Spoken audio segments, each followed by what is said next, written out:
More now on the growing calls for New York Governor Andrew Cuomo to resign, that and his resistance so far to the notion that he's going anywhere. He spoke out earlier today on a conference call. For more on that and everything he's learning from his sources at the state capitol, let's go back to CNN Shimon Prokupecz in Albany, New York. So what's the latest on the calls for the governor to step down and talk about his response? Yeah, and so those calls keep growing. All day we've been hearing from congressional members, and all day we've been asking, well, what is going to happen with the senior level people, the senior leaders of the Democratic Party here in New York State? That's Senator Chuck Schumer and Senator Gillibrand. Were they finally going to put out a statement? And they did. They are now also calling for him to resign.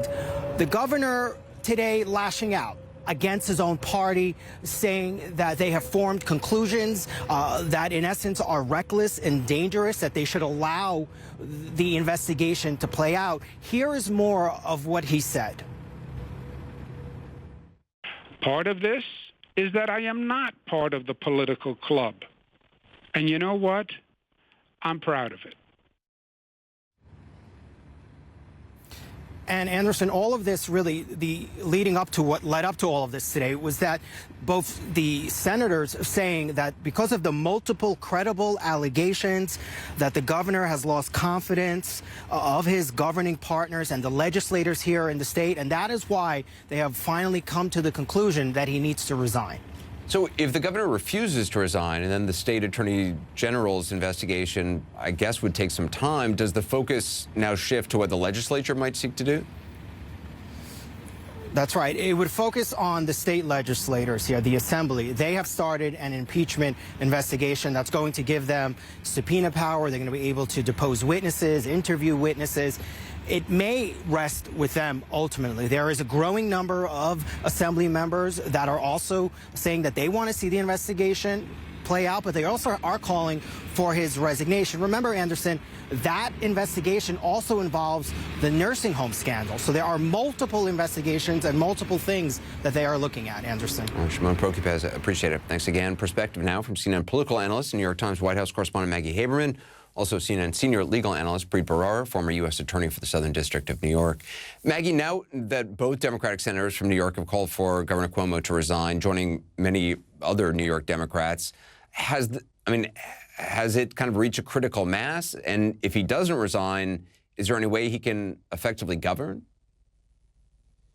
So I don't think it's reached a critical mass. It's reached a growing mass. I think it still has room to grow, and I think that Andrew Cuomo is digging in, which is what he does. We have seen him over time politically bide his time, take his time, see where things go. So I don't expect him to change his stance, over the next couple of days on resigning. I do think that this is going to become more untenable depending on what else comes out. There was a question at his press conference or conference call, whatever it was, earlier today from a WABC reporter asking him if any of these relationships had been consensual. I assume that question didn't come out of nowhere. Andrew Cuomo noticeably didn't answer it. So I think we have to wait and see what else comes out. I think at minimum, it does become very hard for him to continue saying he is going to do business as usual, especially with the answers that he gave in that conference call today, Anderson. He was raising questions about the women's motives for, suggesting that he had been improper and engaged in sexual harassment and misconduct. He was suggesting that people are out to get him, essentially. He was suggesting that it is unfair that he's a political outsider, which the son of a three-term governor who worked for Bill Clinton and was married to a Kennedy is not. So I don't know how long this can go, but I don't expect him to go on his own, barring something like President Biden asking him privately to go. Yeah, Preet, you, as a U.S. attorney, investigated Governor Cuomo over the Moreland Commission, a commission charged with rooting out corruption that the governor shut down abruptly. How do you see this? How do you see this playing out? Well, look, I think it's very important to understand what Andrew Cuomo is like based on reporting, based on experience, based on his track record. And one of the things I can tell you from my time looking at the Moreland Commission issue was that Governor Cuomo does not like to be investigated. He does not like his allies to be investigated, and he likes to control things. And there's any amount of public reporting that with respect to that commission, which was supposed to be independent and was supposed to be looking at public corruption in New York State, that behind the scenes, he and others affiliated with him tried to direct what they did, tried to reject certain things that they were doing, and then summarily he shut down that commission prematurely, halfway through its intended tenure, because he likes to control things. He also likes to retaliate against people. And so you saw that even at the beginning of this saga, with respect to these sexual harassment allegations, he was trying that playbook. He tried to pick the person who was going to be the outside investigator. He tried to pick one of the people who was going to pick the person to be the outside investigator. And so I think it's incredibly important that Letitia James has taken her mandate and appointed 2 outside independent people who cannot be intimidated by Andrew Cuomo and his allies, who cannot be bullied by Andrew Cuomo and his allies. And I think we'll get a fair and result probably before not too much time has passed. Maggie, I also thought it was interesting that the governor kind of referencing cancel culture as though this was sort of just another example of, you know, just rampant canceling of people in public life. I think that he is using a playbook that there's been a lot of comparisons that people have been making to other governors who have faced, allegations of impropriety. Ralph Northam was one, Mark Sanford another. I don't think those are the playbooks he's using. I think he's using the Donald Trump playbook, which is, you're coming after me, you can't make me do this, I am not going to give in to your will.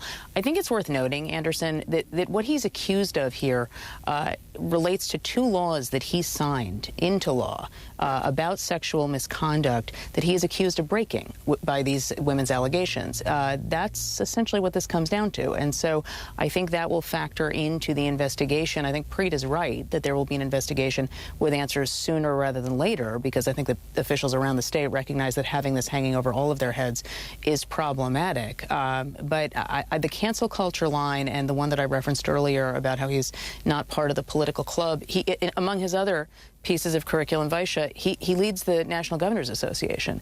He is the political club. Now, the other members of the political club in New York State don't necessarily like him, but until recently they had really feared him, and that is the big change right now.